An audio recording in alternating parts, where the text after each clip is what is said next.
नमस्कार खाद्यप्रेमी हो. आमची आई जशी भरली वांगी करायची तशी यावेळेला मी भरली वांगी बनवली. त्यासाठी 2 कांदे घेतले, पाववाटी सुकं खोबरं घेतलं, आणि 5-6 लसूण पाकळ्या घेतल्या, थोडंसं आलं घेतलं. हे सगळं भाजून घ्यायचं, पाणी न घालता वाटून घ्यायचं. लागलं तर थोडंसं पाणी टाकायचं, जरा जाडसर वाटलं तरी चालेल. नंतर तेलामध्ये हे परतायचं. लोखंडी कढईत मी परतते. त्याच्यामध्ये 2 चमचे लाल तिखट जो मिक्स मसाला तो टाकला आहे, 1/2 चमचा हळद टाकली, तीळ टाकले आणि मीठ टाकलं चवीपुरतं.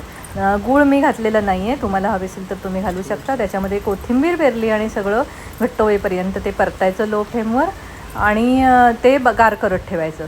त्यानंतर वांगी कापून घ्यायची, 2 कापून घ्यायची चीर घालून, त्याला जरा जरा मीठ लावायचं आतमध्ये आणि मग हे गार झालेलं वाटण याच्यामध्ये भरून घ्यायचं. नंतर तव्यामध्ये पॅनमध्ये तेल ठेवायचं गरम करत आणि ही वांगी लावून घ्यायची.